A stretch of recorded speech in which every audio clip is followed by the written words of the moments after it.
Tudo bem, tem uma pergunta aqui importante de um paciente que tem esofagite eosinofílica.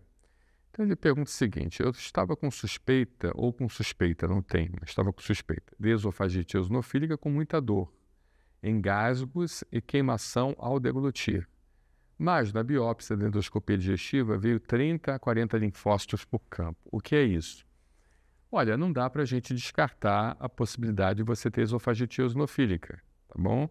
Até porque, mesmo você biopsiando o esôfago de um paciente com esofagite eosinofílica, a chance de você encontrar mais de 15 eosinófilos, que são as células encontradas em um paciente com esofagite eosinofílica, é de 55%. Mesmo você biopsiando a porção proximal, a porção média e distal, 2 biópsias em cada porção, ou seja, biopsiando a porção mais aqui em cima do esôfago, biopsiando a porção média e biopsiando a porção distal, mesmo você fazendo isso, a chance do diagnóstico de esofagite eosinofílica e de encontrar eosinófilo é de 55%.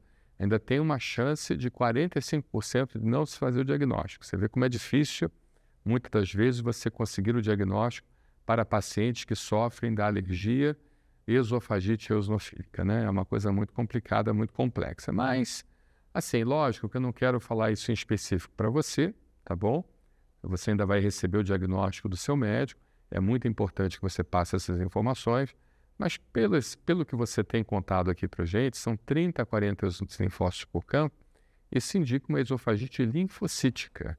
É diferente da esofagite eosinofílica, uma esofagite linfocítica, tá bom?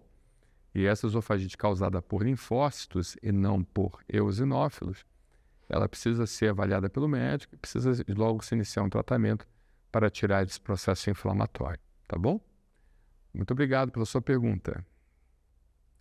Tudo bem, eu tenho dermatite atópica grave e gostaria de usar o Dupixent, Dupilumab e o Padacetinib Rinvoq. Porém, li uma reportagem em espanhol que dizia que esses novos tratamentos aumentam a chance de ter câncer. Olha, isso é verdade? Então, deixa eu explicar para você. É muito difícil, né? Até então, pensava-se que o anticorpo monoclonal ele poderia aumentar a chance de ter câncer. Isso é um pouco controverso. Tem alguns colegas aí, você vê em congressos médicos que dizem que aumenta.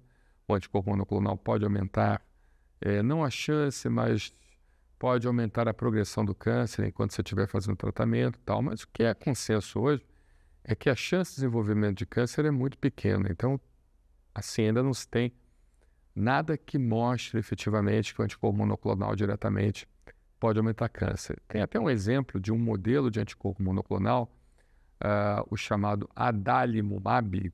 Esse adalimumab ele é utilizado para o tratamento de artrite psoriática, porque ele inibe um tipo de substância que causa inflamação chamado antifator de necrose tumoral. O fator de necrose tumoral, então, ele produz o anticorpo antifator de necrose tumoral, anti-TNF. E a gente sabe que o TNF, por sua vez, ele tem uma ação muito importante no controle das células cancerígenas. E esse adalimumab já é utilizado há muitos anos e, de certa forma, até hoje não se mostrou uma relação do uso do adalimumab, apesar dele, e do infliximab também, apesar deles serem anticorpos monoclonais que inibem essa substância que inibe o câncer, e do aparecimento de câncer por causa do uso do anticorpo monoclonal. Então, em relação a isso, não teria, né, muito problema. Em relação aos inibidores da JAK, né, JAK-STAT, a Janus Kinase, que nós conversamos muito, o Padacetinib, né, que é o Rinvoq, o nome comercial se chama Rinvoq, a gente sabe que a Janus Kinase inibe justamente o fator de transcrição que produz as substâncias que pioram a dermatite atópica. Existe alguma relação no aparecimento de cânceres não melanômicos em pacientes que usam os inibidores da JAK-STAT, ou seja, aqueles cânceres de pele que não são melanoma, não melanômicos, né? Então existe essa possibilidade, sim, existe uma discussão sobre essa possibilidade. Ainda também é muito recente esses achados, não se tem ainda uma certeza plena dessa situação, mas existe um forte indício de que isso possa estar acontecendo, tá bom? Então, realmente, quem usa o inibidor da janusquinase, JAK-STAT, o Rinvoq, o padacetinib, tem uma chance, em tese, aumentada de desenvolver câncer de pele. Então, há necessidade de fazer muito protetor solar enquanto estiver utilizando essa substância, principalmente se você costuma pegar sol, se você vive em ambientes ensolarados, se você tem uma exposição muito grande aos raios ultravioletas, tá bom? Então, esse é o nosso recado. Muito obrigado aí pela sua pergunta, muito boa pergunta. Lembrando aqui aos nossos amigos, né, que às vezes não dá para a gente responder todo mundo que deixa comentário no nosso canal do YouTube, porque tem muita pergunta repetida. Nós temos quase 6.000 vídeos gravados, né, respondendo aos mais diversos tipos de perguntas. Então, a gente faz uma seleção daquelas perguntas que são inéditas, para enriquecer o conteúdo da internet. E se você tiver alguma dúvida, você pode no nosso site brasilsemalergia.com.br, que tudo ali está catalogado. É só você colocar lá a doença que você está desenvolvendo e ali você vai ter acesso a todos os nossos vídeos por palavras-chave. Então, coloque o seu problema, coloque aquilo que você está sentindo e você vai encontrar o catálogo de quase 6.000 vídeos gravados nesses anos aí que nós trabalhamos com a internet, com o YouTube, tá bom? Muito bem. Tem um comentário, uma observação bem interessante, né? Porque eu teve um paciente aqui que disse que depois que começou a usar Xolair, quem não sabe o que é o Xolair, é um anticorpo monoclonal antirreceptor de IgE, o omalizumab, para tratar a minha urticária, nunca mais ficou resfriado. Então, vamos lá, vou repetir. Eu, depois que comecei a usar o Xolair, omalizumab, para tratar minha urticária, nunca mais fiquei resfriada. Tem relação dessa medicação a esse aumento de imunidade?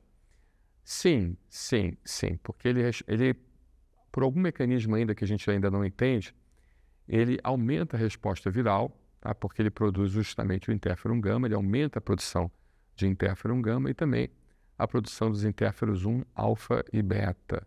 Tá? E a gente sabe que tanto o interferon gama quanto o interferon 1, alfa e beta, eles inibem a replicação viral.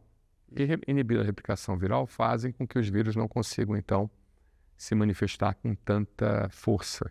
Tá? Então, realmente, em tese, o omalizumab, ele acaba melhorando, sim, as infecções virais, fazendo com que você fique, entre aspas, com a imunidade mais fortalecida, tá bom? Apesar que você está tratando por um outro problema, né, que não tem nada a ver com gripe e resfriado, tá bom?